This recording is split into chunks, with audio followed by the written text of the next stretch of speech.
So we're installing some angel lights today into a Nissan Navara 2011. We're not really too sure what's involved today. Me and my buddy are doing this. It does look like the bumper has to be dropped, so therefore we'll have to drop the bar as well. So what I'm going to do to try and make this job quicker today, so I'm not stopping and recording so much, I'm just going to record little bits of the footage.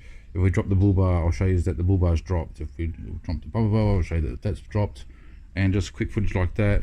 And looks like I've got some soldering or crimping to do as well, so I might explain the wires, but the rest of it I'll just kind of take quick 5-second recordings, whatever, just to show you what was involved with what we did.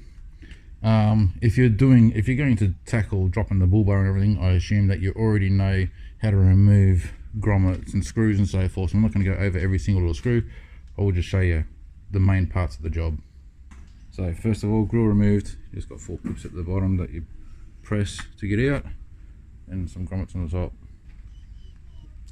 So to remove the splash guard, all I had to do was remove a screw from the front and then a whole bunch of added screws at the back, but none of the grommets were put back in. So this was, apart from not having to remove all those plastic clips, this was easy, except for around here, instead of them, whoever did this before, putting screws in all of the plastic clips in, they've gone and hammered this area here and got a lot of sharp edges around the wheel arch here.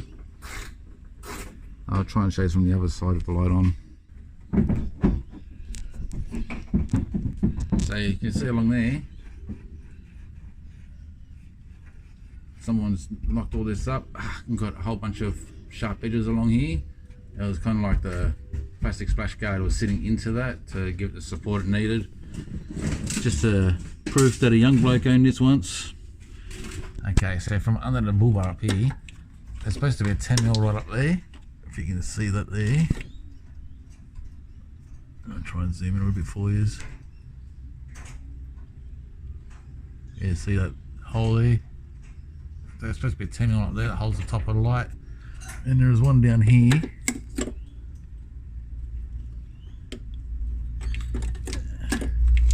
Just there. That's the bottom of the light. So I'm going to undo this first. I want to see if I can get the light out without having to drop all the bull bar and everything. So there's a 10mm there that needs to come out still. The top one wasn't put in. Okay, success. So what we've got here, after removing that, undo 2 bolts from the other side here, 10mm. You can access that then. Remove that bottom bolt like I just did. Once all this is removed, undo the clips from the back of the light. See, I'll go over that in a second. And the light just comes out sideways like this. If I can do it with one hand. Easier with 2 hands, but now the light's out, so I don't have to drop the bull bar or anything. That's out. So I'll get on to the next part. Well, I'll just show you these clips first, because one of them was this clip here. You've got to pull outwards there to get that unclipped. This one here, it's got to push it in. I think something might be broken on it, I don't know, but you couldn't do that by hand. I had to get a screwdriver to push against that part there, and that slipped out. That's your standard indicator one there. And this is just slides onto a clip that's onto the light. That just get a screwdriver in the back there, and that slides off. Alright, so let's see what's involved with putting these new lights on. Just another thing, and not the real best weather to be doing this, but it's been raining for weeks and the forecast says it's going to keep on raining, so no choice. See how the light doesn't rest in here, but it's in line there? The old light, original OEM light, did exactly the same thing. When I first saw that, I was like, oh, these are the wrong lights. I went to the other side and it's exactly the same. It's just more noticeable because it's a new light, but yeah, it doesn't groove like that. It's just an afterthought, I think. You know, you would have thought that the headlight had that groove in it too to match that. But anyway, if you put these lights in and you think these are the wrong lights or whatever, that's how it is. Can't be helped. Alright, just going to explain the wiring to you for a second on how I did it.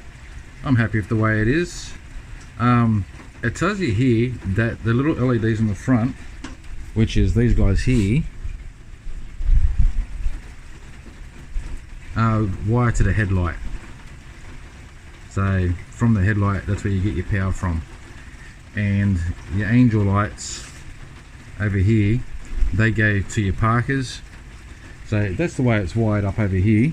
Now the wiring on this is a big mess. Why they don't make it so it's just the wires are joined down here and there's only 2 wires coming up instead of having every LED has its own wiring. They could have joined it down here, and joined them together, and done it, you know, professionally like that. So when you get it, or when I got it, there's only 2 wires to deal with up here. Anyway, so those LEDs taped together to make a harness, so it's all nice and neat and not have a bunch of wires everywhere. It's just coming in and then straight away wiring into the low beam. So low beam is those LEDs. Those LEDs turn off when you put the high beam on, and the angel lights are wired up like this intentionally. They're crimped off, so if the light needs to be removed, you can. I didn't want to wire them or solder them into the car, so to speak, so it became a permanent fixture of wire joined to headlight joined via wire to the harness. I think it just makes things hard if you need to remove the light. So got the wiring over here. That's how I've got it coming over here, so it just needs to plug in.